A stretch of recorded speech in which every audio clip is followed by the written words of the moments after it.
दोस्तों शेख हसीना को death sentence दे दिया गया है। अब देखिए कोई आश्चर्य की बात नहीं है और इसमें किसी को अचंभा भी नहीं हो रहा। मोर और लेस ये पहले दिन से मालूम था। जिस दिन से यूनुस सरकार के अंदर ये ट्रायल शुरू किया गया था, मालूम था शेख हसीना के ऊपर डेथ सेंटेंस से कम कुछ हो नहीं सकता। अब दोस्तों खैर इन सब के बीच में बांग्लादेश में एक भयानक वायलेंस आपको देखने मिल रहा है, मानो जैसे एक बार वो फिर एक्सप्लोड कर रहा है। और इन सब के बीच में अगर आप देखें तो हसीना ने भी कह दिया है कि देखिए ये तो फोरगॉन कंक्लूजन, मतलब ये पहले से ही मालूम था कि मुझे इन लोग कुछ इसी प्रकार का पनिशमेंट देंगे, डेथ सेंटेंस होगा। लेकिन ना तो ये सरकार लोगों के द्वारा चुनी गई है, नंबर वन। नंबर टू, ना ही ये जो ट्रायल कोर्ट जिसने मुझे इस प्रकार से कन्विक्ट किया है वो कहीं से भी फ्री एंड फेयर है। तो इस प्रकार के डिसीजन को मैं कहीं से भी नहीं कबूलने वाली। यदि जरूरत पड़ेगी तो हाँ, कल को यदि फ्री एंड फेयर गवर्नमेंट आती है बांग्लादेश में तो मैं वहां पे जाके स्वयं इस ट्रायल का हिस्सा बनूंगी। अब दोस्तों यहाँ पे देखिए बांग्लादेश से भारत के ऊपर भी दबाव आना शुरू हो गया है कि कुछ भी कीजिए, अब तो हसीना को आपको लौटाना पड़ेगा। खैर दोस्तों इन सब के बीच में अगर आप देखें तो जब तक हसीना भारत में है वो तो देखिए सेफ है। क्या भारत उनको यूनुस के दबाव में हम वापस भेज देंगे या नहीं भेज पाएंगे? तो दोनों ही चीजें क्या हो सकती है, एक बार उस पर भी चर्चा करेंगे। लेकिन जो भी है हम भी जानते हैं यूनुस की तुलना में हसीना तो भारत में बिल्कुल सेफ है। लेकिन यूनुस का क्या, जिस प्रकार से पब्लिक सड़क पे आ रही है और यूनुस के ही रिजीम ने कह दिया है वही हसीना वाली चीज, प्रोटेस्टर्स लगता है तो गोली मार दिया जाए। तो क्या यदि इस प्रकार से यूनुस पेश आते हैं तो क्या उनका भी वही हश्र होगा? तो उनको कौन बचाएगा? दोस्तों बहुत सारी चीजें यहाँ पे इस पे चर्चा हो रही है, एक करके आप देख सकते हैं। बहुत ज्यादा न्यूज में कवर किया जा रहा है। यूनुस ने कह दिया हिस्टोरिक फैसला है, तो वहीं बांग्लादेश में हसीना को sentence to death for crimes against humanity किया गया है। यहाँ पे दोस्तों आप देख सकते हैं बांग्लादेश में काफी ज्यादा प्रोटेस्ट भी हो रहा है। कल रात से ही बांग्लादेश प्रोटेस्ट की ज्वाला में मानो जैसे जल रहा है। तो आइए दोस्तों सबसे पहले आपको मैं कुछ वीडियोस दिखाता हूं इन प्रोटेस्ट का।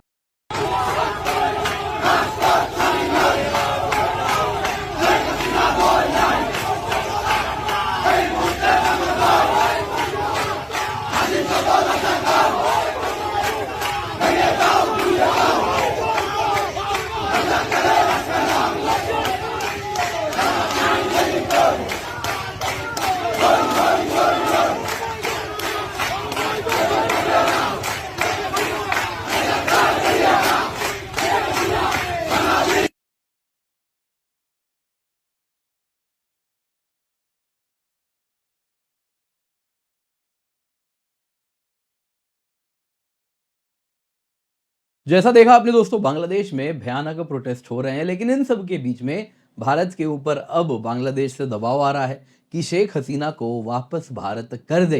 तो क्या भारत करने वाला है? आइए जरा वो भी हम लगे हाथ देख लेते हैं। पर इससे पहले आगे बढ़े आपसे निवेदन है, वीडियो लाइक करें, चैनल सब्सक्राइब करें, बेल आइकन अवश्य दबा दें। इसके सिवा यूपीएससी मंजिल बयान अकेडमी चैनल है, वहां पर अवश्य जाएं, जाके जुड़ जाएं। पिंड कमेंट में लिंक है, जल्दी से जाइए। मेरा आखिरी जो लास्ट ज्योग्राफी का वीडियो आया है उसको अवश्य देखिए, बहुत कुछ आपको जानने देखने समझने मिलेगा। UPSC CSC biggest scholarship test आपके लिए हम लेकर के आए हैं। 23 नवंबर को है। आप 11 बजे सुबह को, शाम को 5 बजे कभी भी जुड़ सकते हैं। जी हाँ, रैंक 1 कार है। पिंड कमेंट में इसका भी लिंक है, जल्दी से जाइए एनरोल कर लीजिए। अगर आप अब तक एनरोल नहीं किए हैं तो ऐसा तो बिल्कुल भी ना करें। तो क्या हुआ है आइए सबसे पहले जरा देख लेते हैं। तो शेख हसीना जी की बात करें तो उनको डेथ पेनल्टी दी गई है। कारण दिया गया है क्राइम्स अगेंस्ट ह्यूमैनिटी उन्होंने किया था। कब किया था? तो पिछले साल जब स्टूडेंट लेड एजुटेशन हुआ था, जिसमें अवामी लीग गवर्नमेंट को गिरा भी दिया गया था। तो उसमें जो हसीना ने इस स्टूडेंट प्रोटेस्ट को मैनेज जैसे किया, उसी को इन्होंने कहा ये क्राइम्स अगेंस्ट ह्यूमैनिटी। और इसके साथ एब्सेंशिया, क्योंकि वो तो भारत में थी तो वो ट्रायल में अपना पॉइंट भी नहीं रख पाई, तो उनके खिलाफ इन एब्सेंशिया ये पूरा का पूरा ट्रायल रन किया गया।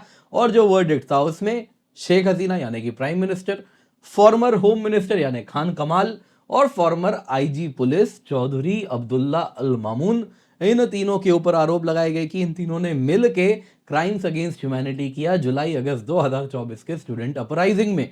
और इसलिए इन तीनों को ही आप अगर देखें तो बांग्लादेश के कोर्ट ने किलिंग्स, टॉर्चर एंड डिस्ट्रक्शन के आरोप में डेथ पेनल्टी दे दिया है। खैर ये सारी चीजें हो रही हैं। दूसरी तरफ अगर आप देखें तो बांग्लादेश में जैसा आप लोगों ने वीडियो में देखा ही प्रोटेस्ट हो रहे हैं, भयानक वायलेंस ढाका में हो रहा है, आर्सन, एक्सप्लोजन, काफी चीजें देखने मिल रही हैं। 26 गाड़ियों की बात पता चल रही है कि उनको जलाया गया है, बसेस वगैरह जला दिए गए हैं। इसके सिवा क्रूड बॉम्ब्स वगैरह पुलिस स्टेशन के ऊपर फेंके गए हैं। सिक्योरिटी रिस्पॉन्स भी क्या है, तो अगर आप देखें तो जितने भी अथॉरिटीज ने आर्मी, पुलिस, बॉर्डर गार्ड सबको डिप्लॉय कर दिया है। ड्रोन्स वगैरह से सर्वेलेंस का इस्तेमाल कर रहे हैं। Sort of shoot at site order है, यानी कि यदि पुलिस को साफ साफ कह दिया गया है, बांग्लादेश के ढाका मेट्रोपॉलिटन अथॉरिटी ने कह दिया है कि यदि लगता है कोई भी आर्सन कर सकता है, इस प्रकार से कर सकता है, तो आप उनको गोली चला सकते हैं। दोस्तों इस प्रोटेस्ट भी यहां पे अगर आप देखें तो हसीना के इस वर्डिक्ट के बाद प्रोटेस्ट भी हैं, सेलिब्रेशंस भी हैं।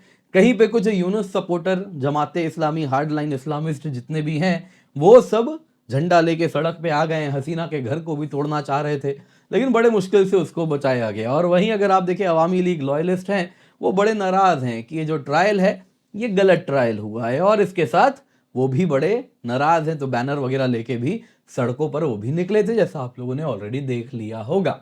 खैर हसीना ने भी इन सबके बीच में कह दिया है कि देखिए ये जो वर्डिक्ट है ये लेजिटिमेट नहीं है, रिग्ड ट्रिब्यूनल है जो कि प्रिसाइडेड बाय अनइलेक्टेड गवर्नमेंट, यानी यूनुस तो कोई इलेक्टेड गवर्नमेंट थोड़े ही है, उनके द्वारा बनाया गया ऐसा ट्रिब्यूनल है। और साथ ही साथ उन्होंने कह दिया कि देखिए इस ट्रिब्यूनल के बनने के साथ मालूम था वर्डिक्ट मेरे खिलाफ ही आना है, यही सजा मुझे मिलनी है, तो इसमें कौन सी बड़ी बात है। लेकिन हाँ, इसको हम नहीं मानते। इन्होंने कह दिया कि देखिए ये जो पूरा का पूरा फैसला था, ये जो उनके खिलाफ आया है, ये डेथ पेनल्टी जो है ये और कुछ नहीं है, ये जो एक्सट्रीमिस्ट फिगर्स हैं इंटरिम गवर्नमेंट में, वो कहीं ना कहीं मेरे खिलाफ षड्यंत्र रच रहे हैं, और ये उनका इंटेंट है कि वो मुझे मार दें, जितने भी एक्सट्रीमिस्ट फिगर हैं। साथ ही साथ दोस्तों इन सब के बीच में यूनुस ने भी कह दिया कि देखिए शेख हसीना का जो डेथ सेंटेंस है हिस्टोरिक वर्डिक्ट है, और इसमें आप लोगों से, आम आदमियों को उन्होंने अपील किया, जनमानस को, कि आप रिस्ट्रेंट रखें, संयम रखें और रिस्पॉन्सिबल रहें। खैर अब क्या होगा, देखिए दोस्तों प्रोटेस्ट बढ़ने वाले हैं। अवामी लीग मेंबर्स के पास ये मेक और ब्रेक मोमेंट है, वो कहीं ना कहीं बाहर देखिए निकलने का प्रयास कर रहे हैं। तो ग्राउंड में जो उनके वर्कर्स हैं वो क्या करते हैं ये देखने लायक होगा। दूसरा, बांग्लादेश ऑलरेडी भारत के ऊपर प्रेशर बनाना शुरू कर दिया है कि देखिए इनको अब लौटाना होगा। अब तो इनको एक कोर्ट ने इस प्रकार से गिल्टी प्रूवन कर दिया, डेथ सेंटेंस दे दिया, तो भारत अगर अभी भी शेख हसीना को अपने देश में इस प्रकार से रखेगा तो वो एक नॉन फ्रेंडली कंट्री वाली एक्ट होगी। जी हाँ, उन्होंने ये कहा है। इन सब के बीच में अगर आप देखें तो भारत चाहे तो मना कर सकता है कि हम नहीं करेंगे, क्योंकि इसी एक्सट्रेडिशन ट्रीटी के अंतर्गत बड़ा क्लियर है कि यदि ऑफेंस पॉलिटिकल नेचर का है तो हम एक्सट्रेडिशन से मना कर सकते हैं। दूसरा, मर्डर, एनफोर्स डिसअपीयरेंस, टॉर्चर वगैरह ये सब पॉलिटिकल ऑफेंस के कैटेगरी में नहीं आएगा, और स्पेशली इसीलिए इन्हीं कैटेगरी में हसीना को कन्विक्ट किया गया है। लेकिन यहाँ पे और भी ग्राउंड्स हैं रिफ्यूजल के, जिसके अंतर्गत यदि हम कह दें कि नहीं ये गुड फेथ में इस प्रकार का फैसला नहीं लिया गया है, जस्टिस के हित में नहीं है, तो हम मना कर सकते हैं एक्सट्रेडिशन से। तो हमारे पास क्लियरली बहुत कारण है मना करने का। हसीना देखिए भारत में है तो भारत में तो सेफ ही है, लेकिन यूनुस का क्या, यदि ये प्रोटेस्ट जो बांग्लादेश में हो रहा है ये और बढ़ गया तो फिर क्या होगा। जो हसीना को तो हम भारत में रख लिए, यूनुस भागे भागे जब फिरेंगे तो उनको कौन बचाएगा। ये बात यूनुस भी समझ रहे हैं, ऐसा भी सुनने में आया है। कुछ यूरोपियन कंट्रीज वगैरह से वार्तालाप भी करके आए हैं कि भाई कुछ हो जाए तो मुझे रख लेना वापस, है ना। वैसे भी ढाका में इन गरीबों के साथ मन नहीं लगता, हम तो कहाँ सोशलाइट आदमी, कहाँ मजा आएगा वहाँ। तो अब वही चीज़ कुछ देखने भी मिल रही है। तो देखिए अब क्या होता है ये तो आने वाला समय बताएगा। लेकिन एक चीज़ क्लियर है, बांग्लादेश का जो सिचुएशन है वो बड़ा ही फ्रेजाइल बना हुआ है इन सब के बीच में। उम्मीद करता हूं दोस्तों आपको वीडियो पसंद आई होगी, लाइक जरूर कीजिएगा। इसके सिवा आपके लिए biggest ever UPSC CSC scholarship test आ चुका है। रैंक 1 के लिए कार है, रैंक 2 के लिए मैकबुक है, रैंक 3 के लिए आईफोन 17 है, रैंक 4 to 7 लैपटॉप है। अवश्य जाएं, जाके जुड़ जाएं। 23 नवंबर को सुबह 11 बजे या शाम को 5 बजे आप कभी भी जुड़ सकते हैं। और इसके लिए दोस्तों आपके लिए हम पिंड कमेंट में लिंक दे रखे हैं, जल्दी से जाएं, जाके जुड़ जाएं। स्पेशल प्रीलिम्स बैच आपके लिए लाए हैं, जल्दी से जाएं, इसका फायदा उठाएं। 9,999 रुपए में ये भी आपके समक्ष उपलब्ध है, तो इसको अपने हाथ से जाने ना दें।